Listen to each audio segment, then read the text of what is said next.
မင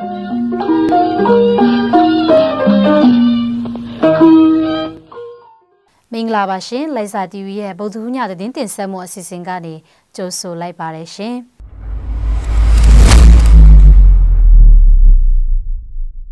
ဒီနေ့ညတင်ဆက်ပေးရမယ့်သတင်းတွေကတော့တိုက်ပွဲတဲ့ဖြတ်တန်းသွားလာခွင့်ပိတ်ထားတဲ့မိချနာဆွမ်ပရာဘုံလမ်းကိုပြန်လည်ဖွင့်လှစ်ပေးတဲ့တဲ့နဲ့ဖက်ကန့်ခရိုင်တွင်စစ်ကောင်စီတပ်ထောက်ခံစားတောက်ကုန်တွေကိုရောင်းဝယ်ဖောက်ကားခြင်းမပြုလို့ရန် KIO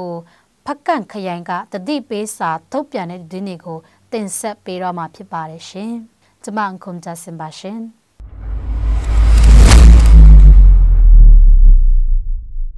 KIA အမတ်တစ်တမဟာအမတ်ခုနှစ်တပ်ရင်းနေမြေပူတာအိုမြို့နယ်စွန်ပြည်ရောင်နဲ့ဝါဒကျေးရွာကြားစစ်ကြောင်းထိုးလာတဲ့စစ်ကောင်စီတပ်ကိုမတ်လတရက်နေ့မနက်9:00နာရီအချိန်ခန့်က KIA နဲ့ KPDF ပူးပေါင်းတပ်မှရှောင်းတခင်ကြားဖြတ်တိုက်ခိုက်တယ်လို့သိရပါတယ်။စစ်ရင်အားတိုးချဲ့ဖို့လာရောက်တဲ့အကြမ်းဖက်စစ်ကောင်စီတပ်ရဲ့စစ်ကူအဖွဲ့ကို KIA နဲ့ KPDF ပူးပေါင်းတပ်မှကြားဖြတ်တိုက်ခိုက်ပြီးနှစ်ဖက်တိုက်ပွဲပြင်းထန်ခဲ့ကစစ်ကောင်စီတပ်ရဲ့ Jet Fighter 2 စီးလဲညနေပိုင်း2 နာရီခန့်ကလာရောက်ဘုံကျဲတိုက်ခိုက်တာတွေရှိခဲ့ပါတယ်။ KIA တပ်ရင်းခုနှစ်နေမြေမှာဖေဖော်ဝါရီလ1ရက်နေ့ကစတင်ပြီးအကြမ်းဖက်စစ်ကောင်စီတပ်ကို KIA နဲ့ KPDF ပူးပေါင်းတပ်တို့ကြားတိုက်ပွဲတွေနေ့တိုင်းလိုရှိနေပြီးအကြမ်းဖက်စစ်ကောင်စီတပ်ကလက်တလောတွင်ကျင်းကပ်ပုံဘက်စစ်ရင်အားတိုးချဲ့တာတွေကြောင့်တိုက်ပွဲတွေဆက်တိုက်ဖြစ်နေတယ်လို့လည်းသိရပါတယ်။ဖေဖော်ဝါရီလ29ရက်နေ့ကလည်းပူတာအိုကနေစစ်ကိုလာရောက်တဲ့အင်အား100ကျော်ပါတဲ့စစ်ကြောင်းကို KIA နဲ့ KPDF ပူးပေါင်းတပ်တို့ရှောင်းတခင်ကြားဖြတ်တိုက်ခိုက်ခဲ့ပြီးအကြမ်းဖက်စစ်ကောင်စီဘက်ကအသေးပြောက်များခဲ့တယ်လို့တိုက်ပွဲလည်းပြင်းထန်ခဲ့ကြောင်းလည်းသိရပါတယ်ရှင်။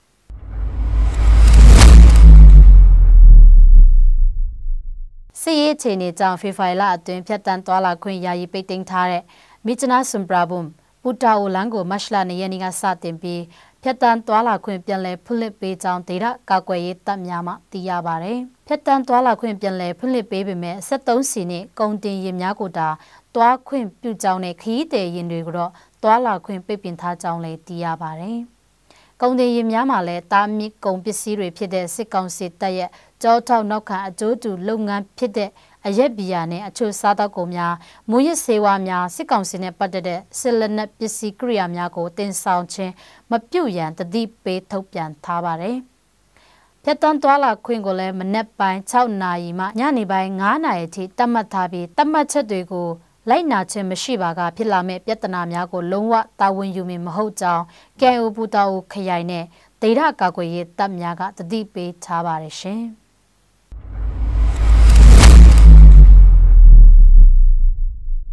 KIO နောက်ပိုင်းတိုင်းဒေသဖက်ကန့်ခရိုင်တွင်စစ်ကောင်စီတပ်ရဲ့ကြောထောက်နောက်ခံအကျိုးတူလုပ်ငန်းဖြစ်တဲ့အရက်ဘီယာနဲ့အချို့စားသောက်ကုန်တွေကိုရောင်းဝယ်ဖောက်ကားတည်ရပို့ဆောင်တာတွေမပြုလုပ်ရန် KIO ဆိုရဖက်ကန့်ခရိုင်ကဖေဖော်ဝါရီလ26ရက်နေ့ကတတိပေးကြေညာစာထုတ်ပြန်ထားပါတယ်။ပိတ်ပင်ထားတဲ့အရက်ဘီယာများကတော့မြန်မာဘီယာ၊တဂုံဘီယာ ABC မြန်မာရာမ်အန်ဒမန်ဘီယာတဂုံ Extra Strong ဘီယာမန္တလေးဘီယာ Black Stockမြန်မာပရီမီယံဘီယာများဖြစ်ပြီးမြို့တွင်မြို့ပြင်နဲ့ကျေးလက်ဒေသများအပြင် KTV ဘာအစရှိတဲ့နေရာတွေမှာမတ်လ20ရက်နေ့နောက်ဆုံးရက်သတ်မှတ်ထားတယ်လို့တတိပေးစာမှာဖော်ပြထားပါတယ်။ဖက်ကန့်ခရိုင်အတွင်းစစ်ကောင်စီတပ်ရဲ့ကြောထောက်နောက်ခံအကျိုးတူလုပ်ငန်းဖြစ်တဲ့အရက်ဘီယာနဲ့အချို့စားသောက်ကုန်တွေဒါမကစောက်လို့ရေးပစ္စည်းများတည်ယူပို့ဆောင်တာတွေကိုလည်းပိတ်ပင်ထားကြောင်းလည်းသိရပါတယ်။တမတ်ရက်ထက်ကျော်လွန်ပြီးစစ်ဆေးတွေ့ရှိပါကထိရောက်စွာဖမ်းဆီးရေးယူမိဖြစ်ပြီးတည်ယူပို့ဆောင်ခြင်းပြုလုပ်တဲ့မော်ဒယ်ဆိုင်ကယ်ယာဉ်များကိုလည်းဖမ်းဆီးရေးယူသွားမည်ဖြစ်တယ်လို့လည်းသိရှိရပါတယ်ရှင်။လိုက်စာ TV ရဲ့မတိုင်းသားဘာသာဖြစ်တဲ့တင်ဆက်မှုအစီအစဉ်ကိုကြည့်ရှုနားဆင်သူပရိသတ်အပေါင်းကိုစိတ်နှပြရှင်လန်းချမ်းမြေ့ကြပါစေရှင်။ကျေးဇူးတင်ပါတယ်ရှင်။